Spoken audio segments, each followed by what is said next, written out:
Hi guys, সবাইকে আবারও নতুন একটি ভিডিওতে স্বাগত জানাচ্ছি। তো আজকে আমার অ্যাকোয়ারিয়ামটি পরিষ্কার করব। অনেক দিন যাবত পরিষ্কার করা হয় না, তাছাড়া আরও অনেক মাছ ছিল, পরিষ্কার না করাতে মাছগুলো মারা যাচ্ছে, যার ফলে আজকে আমি আমার অ্যাকোয়ারিয়ামটি পরিষ্কার করছি।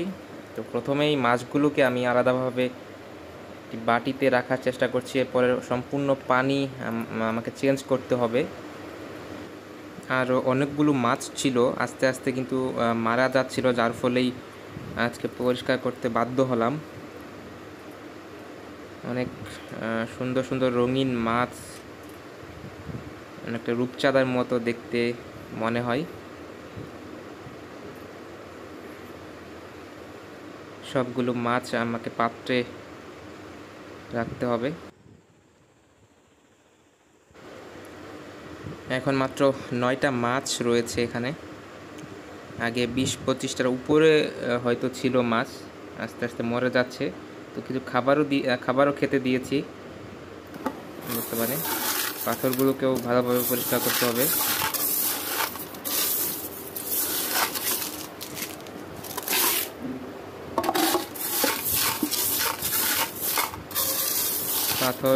পাথরের ফাঁকে ফাঁকে যে মাছের যে পায়খানাগুলো থাকে, সেখানে কিন্তু পাথরেই লুকিয়ে থাকে। তো সেখান থেকেই কিন্তু ভালো করে পরিষ্কার করতে হবে।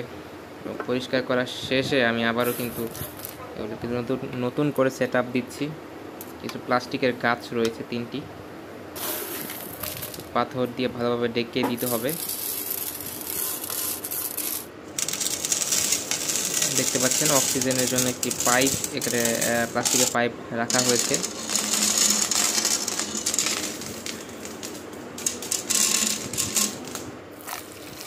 এরপর বাইরে থেকে সরাসরি পাম্পের উত্তোলিত পানি আমরা সেখানে দিব, যাতে করে ভালো ফ্রেশ বিশুদ্ধ পানি সেখানে আমরা দিতে পারি। সেজন্যই কিন্তু ডাইরেক্ট সরাসরি মোটর থেকে আমরা পানি নিয়েছি। তো এখন বন্ধ করে দেই।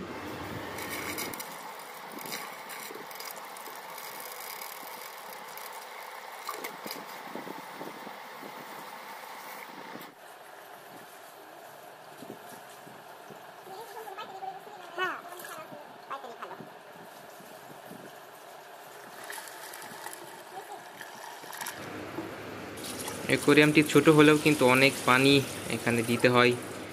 প্রায় বড় বালতি দিয়ে 2 বালতি পানি সেখানে ডালতে হয়েছে।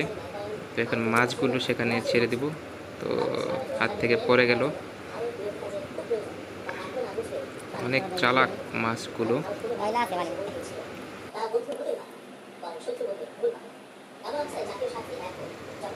নতুন পানি দেওয়া হয়েছে, যার ফলে এখনও কিন্তু পানি ক্লিয়ার হয়নি।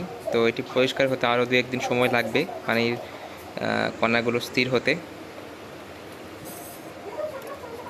অক্সিজেনের লাইনটিও আমি দিচ্ছি।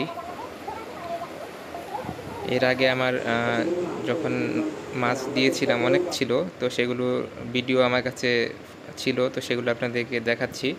তো এগুলোর মধ্যে থেকে কিন্তু অধিকাংশ মাছই বর্তমানে মারা গিয়েছে। সবুজ কালার মাছও দেখতে পাচ্ছেন। তো আরও অনেক মাছ ছিল, তো মারা যাওয়ার কারণে কিন্তু বর্তমানে সেগুলো নেই। আবার নতুন করে মাছ অ্যাকোয়ারিয়ামে দিতে হবে।